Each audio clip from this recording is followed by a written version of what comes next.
Jadi begini ya, khazanah keilmuan fikih membolehkan sujud hanya watul jabhah. Ini jelas takdirnya ya.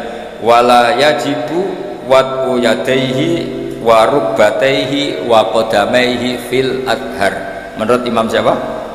Rafi'i. Atau menurut imam orang yang baru sholat itu nggak usah imam-imaman sudah begitu. Jadi wis pancen awale wis salah. Nah, kita sebagai kiai barang salah disyafaati. Kita anggap napa? Sah.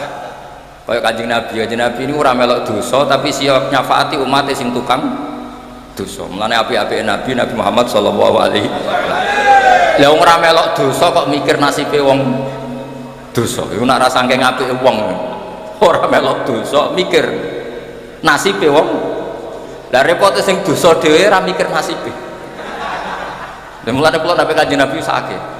Cuma kok ora pantes wong beliau karuan para pangeran tak sakene, tapi kula mesti sakit. Lah yo lha opo mikir wong sing ora melok dosa kok mikir wong sing napa? Dosa. Mulane sampean nak kepen tambah sayang ning Rasulullah sallallahu alaihi wasallam niku nganggo pikiran. Maksudnya ora lagu tok Gus apa. Jadi sayang Nabi ku yo nganggo lagu Gus Apang yo oleh. Tapi juga harus pakai konstruksi napa? Pikiran bil aqlis salim. Kalau nak delok hadis syafaat itu nangis. Lha wong ora melok dosa kok mikir nasibe wong dosa. Wong mestine mlebu swarga awal mundur gara-gara demi umatnya sing kakean dosa. Wala saufa yu'tika rabbuka fatardo. Muhammad, kamu akan dikasih Tuhanmu kemudian Anda puas. Fatardo itu ridho, itu puas. Dawuh Nabi seperti fa wala ardo wa wakhidun min ummati finnar. Dari kata rodiya yardo la ardo, kalau buatan bakal ridho, buatan bakal seneng wa wakhidun min ummati finnar, selagi umat saya yang ahli tauhid masuk neraka. Niku sing bulet-bulet niku dipikir Nabi. Mulane sampe nak kepengin dipikir Nabi syaratnya aja terus non. Itu ndak pemahaman yang benar. Tapi saya pastikan, makanya ketika Abdul Hasan Asadili ketemu orang soleh yang sangat fanatik, wong kudu bener terus. Abdul Hasan marah, jika Anda memaksakan orang harus benar terus, berarti faqat ahabba alla tadharu syafaatuhu sallallahu alaihi wasallam. Jadi orang yang terlalu ideal itu berarti ingin ora ketok syafaat Rasulullah sallallahu alaihi wasallam. Mana yang jenengan kudu tabah mahabbah ning Rasulullah sallallahu alaihi.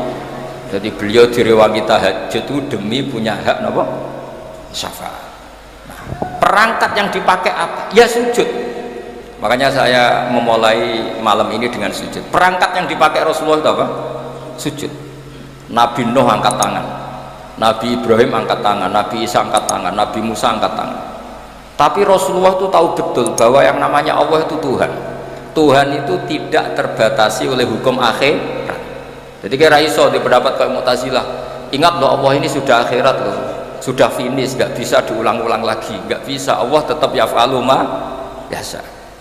Dileng-eleng ya. Kalau cara berpikir Mu'tazilah kubu sebelah itu, Allah itu nggak beri hak syafaat sama Nabi karena setelah mati sudah final. Jadi nak Kanjeng Nabi nyafaati kira-kira dieling dong ini. Nabi, eling loh niki pun akhirat. Lah nak Allah mengampuni juga, Allah ini konstitusinya nggak memungkinkan karena sudah final. Itu salah besar. Dunia dan akhirat tidak bisa membatasi Allah Subhanahu wa ta'ala. Allah tetap sebagai Tuhan meskipun di akhir dan tetap ala kulli syai'in qadir. Nah, berhubung Rasulullah itu tahu betul kalau Allah ala kulli syai'in qadir, umat yang banyak dosanya tetap Nabi berharap disyafaati. Perangkatnya apa? Masyhur itu. Fa akhirru lahu sajidan. Maka saya tersungkur ning ngersane Allah kula sujud. Terus Nabi tidak mengangkat-ngangkat kepalanya. Sampai Allah piyambak yang memerintahkan, ya Muhammad irfa' ra'sak wasal tu'tah wasfa' tusyaffa'. Muhammad, angkat kepala kamu. Kamu minta apa tak kasih. Minta hak syafaat tak kasih. Makanya kalau memulai ini dengan napa tema napa? Sujud. Mugi-mugi sujudnya kalau jinan ditampi dene Allah Subhanahu. Nak sing ora ideal nganggo partai siapa? Imam Rafi'i. Tapi kalau yakin wong desa-desa sing sujudnya salah ora Rafi'inan pancen goblok. Lah tapi ini alhamdulillah goblok kok ana pembenare. Jadi sampean sing syukur. Saking apike Kanjeng Nabi Muhammad sallallahu alaihi wasallam. Sing goblok ya ana sing bela. Saking supaya enak lah jadi umat Kanjeng Nabi, enak ummatun marhumah, ummatun marhum. Dawuh Kanjeng Nabi, umatku ora bejo piye, sing awal aku, sing nutup Nabi Isa. Pokoke bejo terus. Wis wae sampean kudu yakin pokoke bejo terus.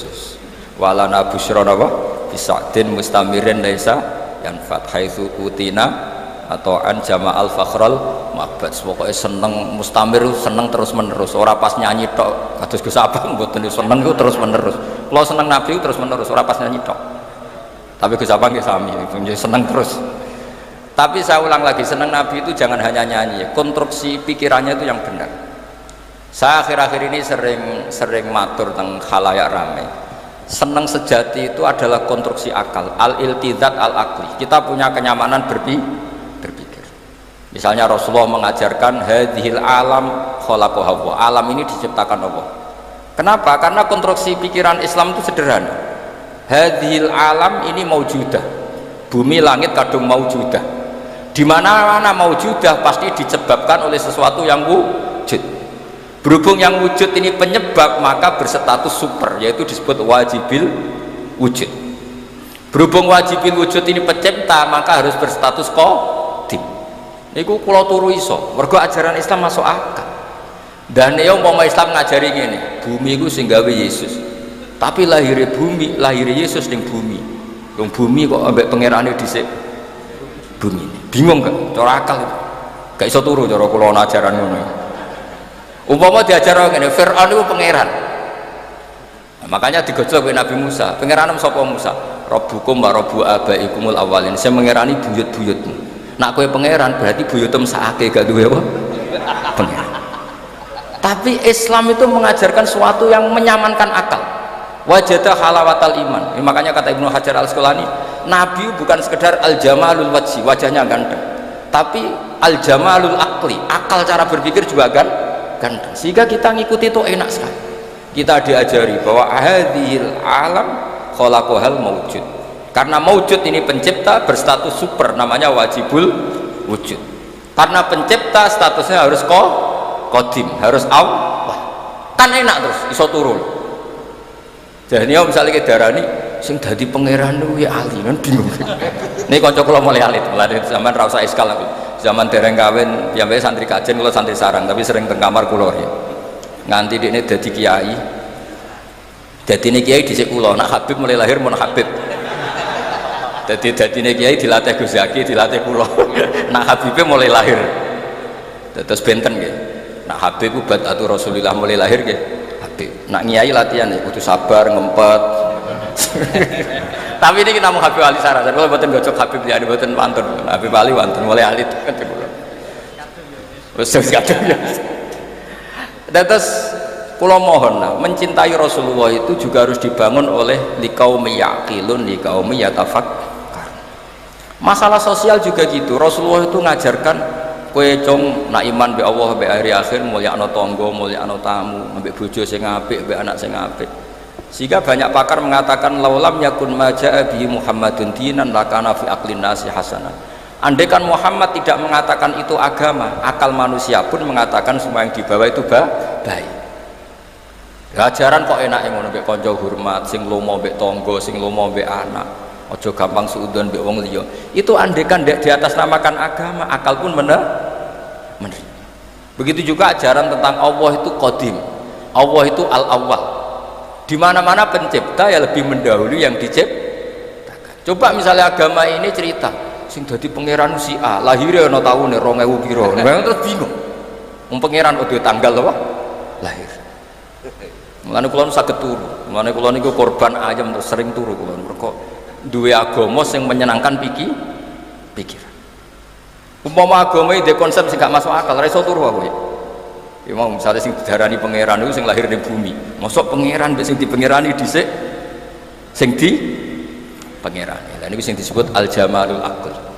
Terus Islam itu bukan sekedar ngajak, Rasulullah itu bukan sekedar punya al-jamalul wajhi, tapi juga punya al-jamalul aql. Sehingga Nabi itu kalau debat itu tidak pernah kalah. Meskipun ratau bahsul masail. Bahsul masail dipimpin Surya ya lucu no. Masa Rasulullah dipimpin apa? Surya. Rasulullah nanti ditangkleti, nanti dawuh al-qatil wal maqtul finnar, yang membunuh maupun yang dibunuh sama-sama masuk neraka. Terus ditanya, hada al-qatil fama balul maktul, oke, yang membunuh di neraka, lalu dosanya yang terbunuh apa ya Rasulullah? Kata Rasulullah, innahu kana harison ala qatli sahibi. Jika sesama muslim saling perang pakai pedang, sebetulnya semuanya mentalnya qatil, mentalnya semuanya pembunuh, cuma yang terbunuh sial saja, tapi mentalnya pembunuh. Jadi enak caranya jawab Nabi, kenapa yang maktul juga masuk neraka? Sebetulnya mentalnya dia qatil, pembunuh. Ya jelas ya, kayak apa cerdasnya Rasulullah. Makanya juga alami al-jamalul akli, akalnya juga nyaman dan mudah diikuti. Jadi sekolah suwon, kenapa Nabi masih minta syafaat di akhirat? Karena Nabi perso bahwa akhirat tidak membatasi kudroy Allah Subhanahu wa ta'ala. Ojo kaya kubu sebelah iki akhirat terus ora ono syafaat, ora ono donga wis mati ya wis ora iso ditambahi ngamal. Wong pangeran kok dibates betes. Wong ngekholi para habaib, para kiai ndongakno matur pangeran. Nah wis ning pangeran ya terserah pangeran, ala kulli syai'in qadir. Pangeran kok disemprit, awas loh ya Allah, ini sudah finish loh. Ingat loh aturannya. Bocah ora tau ngaji, paham. Jadi makanya kalau niki, tapi tenan dong ya, tetap amun ngundang kula meskipun tertarik. Pokoknya kula niku daripada kecewa, amun niku kula umum nonton putih-putih, saya hanya menghadiri yang pernah sepuh. Jadi saya kemarin di Mbah Nafek, Mbah Sal itu mbah saya, karena misalnya nih mbah saya di Lirboyo karena gurunya Mbah Mun. Pokoknya saya nggak merasa guru, saya usah ngundang, demen kecewa. Mun ini kalau umumno nih, ya Ali ini ngundang kulo, ini perkara konco, ini kemauan asli ini orang ngundang. Dolan Gus, saya usah niat ngaji. Terus gitu, dolan kulo biasanya kalian Rin, kalian Mbah Nafek, terus akhir-akhirin kalian Gus Zaki. Tapi berhubung konco, ratu kau bolak-balik ya. Mohon kalau terusakan gitu, terus jelas cara Imam Sinten Rafi'i, wala yajibu wat'u yadaihi wa rukbataihi wa qadamaihi fil adhar. Cara madzhab Imam Sinten Rafi'i. Ya terus nak ana wong desa sujude salah wis maklumi wae pira-pira gelem napa sujud. Tapi nak sing roke Suriah ya fantasi ora ngono. Sedelok wong akeh. Tapi kula nak salat jarang dadi imam makmum, dadi sujude bener ora ana wong roh. Jadi imam resiko disawang ya. Mohon kalau terus non, itu dawai Imam Rafi'i.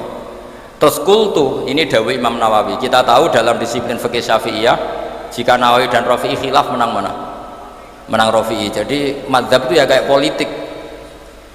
Kayak politik. Nawawi dan Rafi'i kalau khilaf menang mana? Nawawi. Ya lucu. Kok menang kalahan.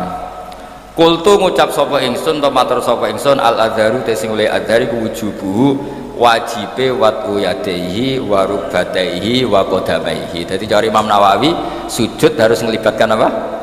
Al-jabhah, dua tangan, dua lutut dan dua apa? Qadamen. Berarti berapa? 7 anggota. Terus dawuh Imam Nawawi malih wajibu ayat mainna, terus kemudian masyhur itu kan kalau dalam kitab takrib mu'in jabhanya itu ma'atahamulin yasir, agak ditekan, tapi di situ nggak ada keterangan harus ngecap apa enggak tahu saya, pokoknya harus agak di apa? Ditekan. Ma'atahamulin yasir, harus agak ditekan, tapi tidak tahu ya apa wajib ngecap enggak? Orang katanya ya Ali nggak wajib ngecap, cukup apa? Ditekan. Tapi ada yang bilang gini, itu iku Gus, angger saja daya larang ya rapati ya berkumpul no. Tapi yang disepakati ulama begini ya, saya akan cerita tentang sujud. Saya ini meskipun modern, saya itu modern sekali, artinya modern itu ya gaul lah, saya itu milenial lah. Tapi kalau saya ilmu itu sangat konvensional. Saya itu baca tentang sujud itu dari kitab apa saja, mulai kitab tasawuf, kitab apa saja.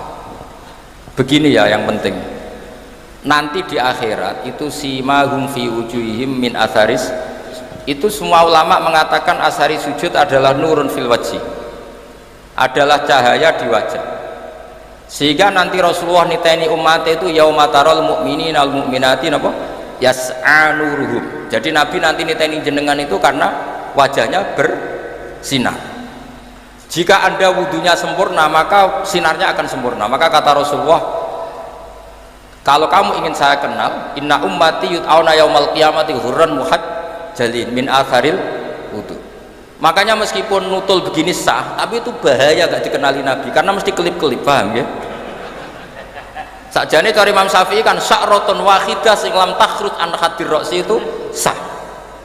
Jadi nak rambut keliwiran di sini dikasih apa air nggak sah karena keluar dari batas kepala. Tapi kalau di sini sah meskipun sya'ratun wahidah. Tapi resikonya nanti kelip-kelip. Kalau kamu ingin sempurna gini, tak beri sanad. Saya diajari Mbah Mun diajari Said Alawi sampai Rasulullah. Kalau ingin sempurna gini, semua guru-guru kita akan jadi begini. Ini ini praktekan ya, ini ya, gini ya, kembalikan lagi begini ya, jadi apa? Gimana? Gini loh ya, ini gini ya, ini sampai apa? Kofahu ya, belakang nggak tahu saya bahasa Arab belakang, kofahu gini ya, bahasanya ibhamaihi ala somahi udunaihi wa musabbihatahu ala musabbihati. Ini sekaligus orang Kudus berlatihan bahasa Arab. Nah ini memang buyut-buyut saya orang Kudus, mungkin saya senior lah. Agak, maksudnya saya tidak ngomong sama Habib yang Jawa-Jawa ini. Kalau sama Habib kan biasa bahasa Arab, tidak usah dilatih. Yang Jawa kan tetap lebih banyak tuh. Ya itu tak anggap murid. Habib boten wani. Ya ali konco ngeten ya, ibhamaihi ala somakhai udunaihi wa musabbihatahu ala musab, terus semua yumirru hakada macamnya pun yumirru karena amarro yumirru itu sarannya jadi dia harus bisa sorof ya. Amarro yumirru apa? Imroron, asarro yusirru isroron, ajalla yujillu ijlalan. Ini gini terus begini terus dikembalikan ke sini. Nah itu kalau betul begitu, itu pasti nurnya banyak. Apalagi yang gondrong, wah itu kalau murab semua itu sudah gampang dikenali. Makanya kamu jangan janggal kalau ada kiai, ada habib yang gondrong, itu ada sanatnya. Loh kalau dibuatin guyon tenan, berarti sing gundul itu ya ono sanate, sing gondrong ya ono sanate. Tapi biasanya dong lakoni sedurunge untuk sanat. Lha iku sing mari repot iku. Nah, kata Rasulullah, dawuh Rasulullah, kalau kamu ingin sangat bersinar maka harus memperbanyak atau menambah jumlah wajib. Jadi misalnya ini wajib kan sampai sini, sampai agak sini. Saya ulang lagi ya, wajibnya kan ma'al mirfaqain segini, harus sampai nisfal adud segini, biar sinarnya tambah. Misalnya mashul qodamain harus ma'al ka'bain, ya agak dilebihin. Pokoknya dibonusi semua supaya sinarnya. Itu saja setelah punya nur semua. Orang-orang soleh masih ngendikan Rabbana atmim lana nurna. Rasulullah yang sudah nur, saya ulang lagi, Rasulullah yang sudah nur masih berdoa, oh maj'al bi amami nuran wa nuran wa min tahti nuran, sampai terakhir waj'alni nuran, ya Allah depan saya ada nur. Maka kita mengenali Nabi itu mudah sekali, karena wajahnya nur, dadanya nur, belakangnya nur, semua Rasulullah itu nur nanti di akhirat. Problemnya Rasulullah mengenali kita yang klip-klip itu. Makanya ini kan, jadi kita kenalinya Nabi gampang karena Nabi nur, Rasulullah kenali sampai klip. Mulanya ojo baleni wudu apa? Cukuman. Ya nak saya sah dalam madzhab napa? Sah. Nah kecuali wudu li tabarrud atau wudu tajdid. Saya tuh wudu sempurna pas sholat tok. Untuk sholat maktubah saya wudu sempurna. Tapi kalau wudu yang harian biasa standar. Ya jelas ya. Jadi apa sanat-sanat kita sampai caranya wudu itu diajarkan. Napa diajarkan. Jadi termasuk saya diajari guru-guru saya caranya tadi. Kalau mashur roksi itu seperti itu. Apalagi bahasanya tuh mashur roksi. Kira-kira rambut sitok itu, misalnya sampean tak ketok rambutnya sitok, wong darani ketok rambut atau ngetok sirah rambut. Makanya itu kan potensi masalah. Makanya Imam Abu Hanifah berpendapat minimal qadrun nasiyah. Pokoknya kira-kira keceluk. Misalnya ada anak yatim, Nabi mengajarkan kalau ketemu anak yatim usahakan mengusap sirahnya. Kira-kira kamu dulit itu tersinggung apa seneng gitu aja gitu, ngukurnya ngono. Kira-kira anak yatim dulit sah? Ndak kira-kira sah apa menyinggung itu? Ya, alhamdulillah kita paham. Jadi ngoten mau ukurannya gitu aja. Lah caci lek paham. Ini provokator.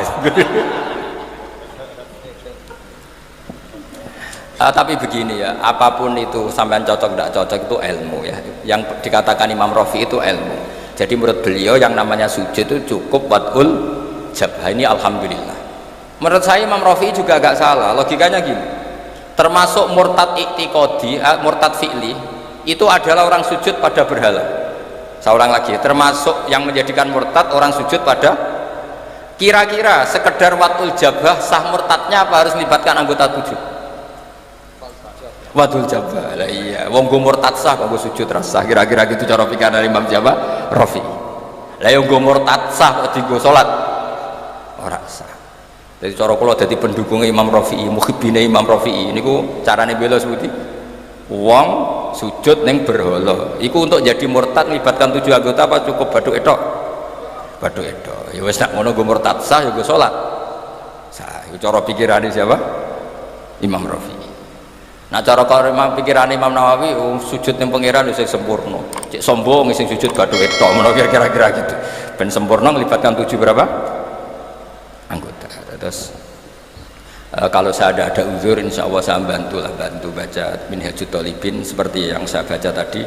Alawiyin mulai Sayyid Umar bin Abdurrahman Al-Attas, Sayyid Abdul Al-Haddad, bahkan Habib Ali Sohib Simti Duror di manaqibnya itu wa huwa yulazimu qira'ata Minhajut Thalibin, yang beliau mulazamah dalam baca kitab Minhajut Thalibin.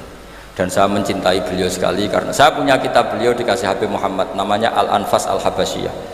Itu kalau ngendikan Allah fil fikhi wa alaika bil fikhi fa inna bihi qiwa masyari'ah, karena dengan fikih itu terjaganya apa? Syariah. Itu kalau muji fikih sundul langit. Karena Habib Ali adalah murid dari Mufti Syafi'i. Dan alhamdulillah di kanan saya ini ada Habib Al-Habsyi, makanya beliau yang baca doa tadi sama-sama apa? Al-Habsyi. Saya tadi oleh amin bawanter karena saya jarang amin. Kalau sama saya beliau nakalan, nggak pernah beliau mau berdoa. Saya dibully suruh berdoa, dia yang amin. Tapi doa saya mustajab, tadi beliau yang doa, saya yang amin. Mesti mandi, masuk sampai akhirah mandi. Jadi saya mohon sekali semohon-mohonnya, fikih dasar itu kita pelajari. Misalnya sujud itu apa? Yang dikatakan sujud adalah secara fikih. Nah ini terakhir sujudul qalbi. Saya tadi kan sudah bilang saya belajar sujud itu hampir kitab apa saja. Di kitab Ithafus Sadat Al-Muttaqin diterangkan ada satu sujud lagi yang harus Anda lakukan, yaitu sujudul qalbi. Sujud artinya tunduk. Kamu jangan hanya tunduk secara fisik, juga tunduk secara hati. Ya, harus tunduk secara apa? Hati. Yaitu caranya meyakini la haula wala quwata illa billah. Jadi kita tunduk sama Allah bukan secara fisik, tapi pikiran kita, hati kita. Maka Rasulullah itu unik. Yang sujud itu adalah wajahnya, tapi Rasulullah nak ngedikan tuh saja adalah kawaji wa sam'i wa basari wa mukhi wa asbi sampai wa mastaqallat bihi qadam. Itu Rasulullah sallallahu alaihi wasallam. Jadi ngedikan sing sujud teng jenengan Gusti boten sekedar wajah kula, sam'i wa basari wa mukhi wa asbi. Mukhi kira-kira sumsum, asbi bangsa urat wa mastaqallat bihi qadam. Pokoke sing kula beto, sing kula nggih jalan semuanya sujud. Jadi makanya kita diajari Rasulullah sallallahu alaihi wasallam. Assalamualaikum warahmatullahi wabarakatuh.